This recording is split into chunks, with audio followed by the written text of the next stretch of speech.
सबसे पहले TV 20 news के स्टूडियो में मैं आपका स्वागत करता हूं और आपका मैं परिचय कराना चाहता हूं। आप हैं बलिया रसड़ा के पूर्व विधायक राम इकबाल सिंह और आप हमारे टीवी 20 न्यूज़ स्टूडियो में आए हैं।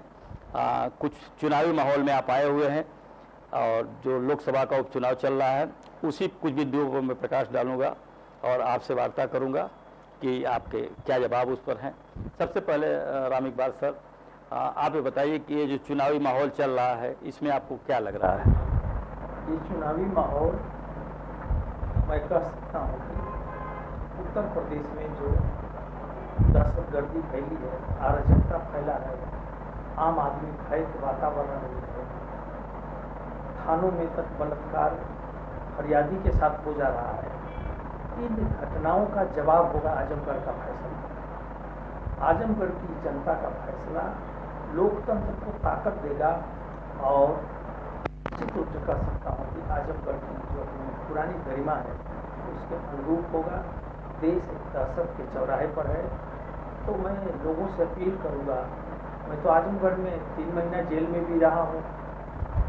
एक प्रदर्शन कराया था, उसमें पुलिस फायरिंग कर दी। 18 मार्च 2004 को मैं मिले था उस समय और हमें उल्टे चालान कर दिए गए 22 लोगों को। या मैंने 2.5 महीने जेल का पत्थर पर सोया। मैं आज भी उस मुकदमे में ट्रायल में हूँ और बहुत सारे अपराधियों के मुकदमे पिछली बार सरकार ने वापस। आप जमीनी व्यक्ति हैं और बहुत जुझारू नेता के रूप में आपको पूरा प्रदेश जानता है। फिर कौन सा ऐसा कारण हुआ कि जो आप एक सत्ता पर जिसको आपको मालूम था कि फिर भाजपा आने जा रहे, उसके बाद भी आप सपा का दामन थामे हैं? देखिए, मैंने तो सत्ता की कभी परवाह नहीं।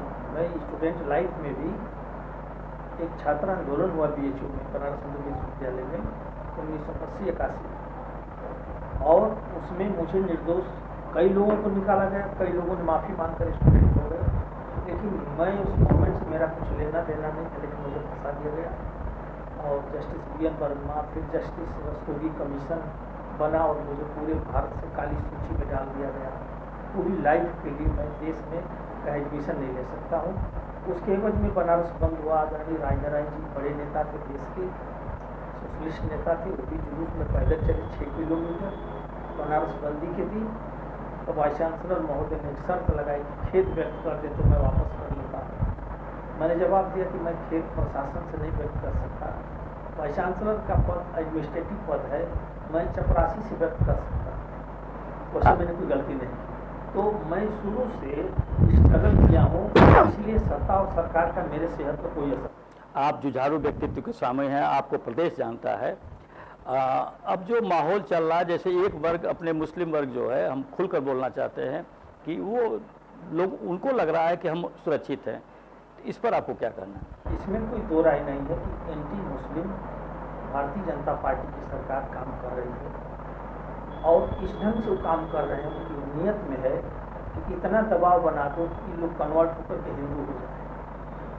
बेरोजगारी और महंगाई की समस्याएं हैं, सबसे उज्जवल जो समस्याएं हैं, प्रज्वल समस्याएं हैं, ये बेरोजगारी और महंगाई की। इस पर आपको क्या करना है?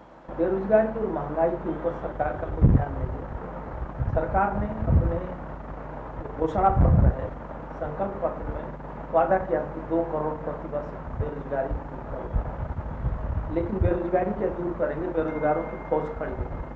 4 साल बाद सेना के लिए थोड़ी सी जगह खिड़की खोला है लोगों ने, जिसका देश भर में पूरे विरोध हो रहा है। पूरे बिहार में तो सारी ट्रेनों को मेन ट्राइन को जाम किए हुए बेरोजगार लड़के 4 साल के लिए जॉब दे रहे हैं, वो भी पैकेज पर, विदाउट पेंशन।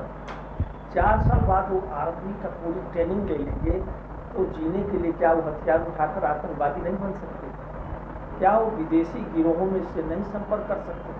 जिएंगे कैसे? उसको तो इतना लेटेस्ट कर दिया। इसलिए सरकार की तुगल की सोच ठीक नहीं है। खाली पद सेना के भरे जाएं और देश की सारी खाली पद भरे जाएं, पद ही न भरे जाएं। करीब 1 करोड़ 20 लाख देश में बेरोजगारों की संख्या हर साल बढ़ रही है। इनको एब्जॉर्ब करने के लिए गवर्नमेंट के पास कोई पॉलिसी नहीं है।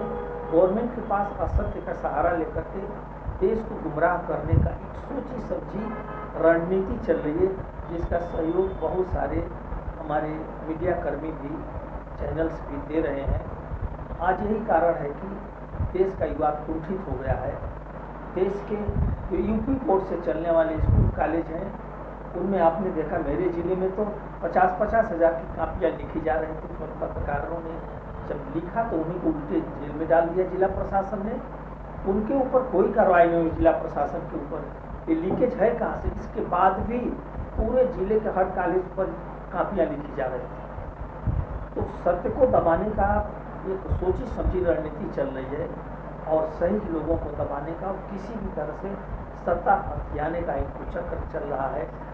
ये भारतीय जनता पार्टी को शोभा नहीं देता। जिस पार्टी को अटल अडवाणी जी बनाए हों और सींचे अपने खून पसीने से एक प्यार का वातावरण अटल जी बनाते थे, देश में दिलों को जोड़ते थे, दिलों को तोड़ने का तो काम ही नहीं किया। आज वो पार्टी दहशत बना करके हिंदुस्तान में पूरी दुनिया में सबसे ज़्यादा मुसलमान है, 30 करोड़ आबादी है। और 30 करोड़ आबादी में हमको लगता है कि 2 करोड़ भी नशेड़ी नहीं है।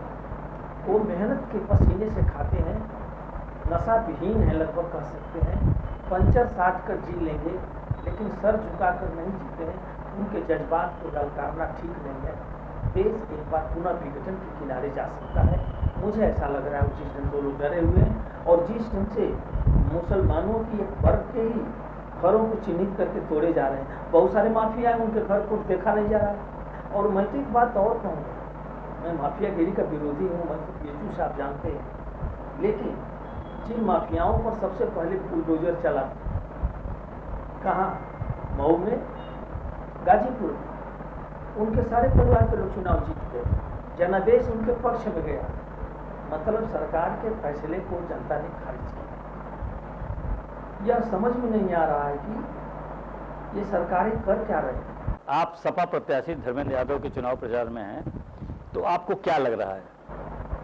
यहाँ तो पूरा जनादेश बुलडोजर के खिलाफ होने जा रहा है और समाजवादी पार्टी के उम्मीदवार धर्मेंद्र यादव जी का परफॉर्मेंस पिछले दिनों भी संसद में अच्छा था।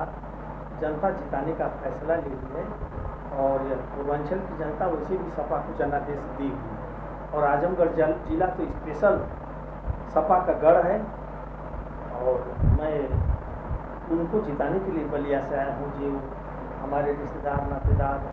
आप जनता से क्या अपील करना चाह रहे हैं? जनता से मैं अपील करता हूँ कि लोकतंत्र को बचाने के लिए और बुलडोजर की संस्कृति को समाप्त करने के लिए, नौजवानों को रोजगार देने के लिए, हर अस्पताल में डॉक्टर की सुविधा उपलब्ध हो, इसके लिए समाजवादी पार्टी के उम्मीदवार श्री धर्मेंद्र यादव जी को विजयी बनाकर पूर्वांचल की गरिमा को ऊपर उठाएं और अखिलेश यादव जी के हाथ को मजबूत करें। धन्यवाद। मेरी यही अपील है। धन्यवाद।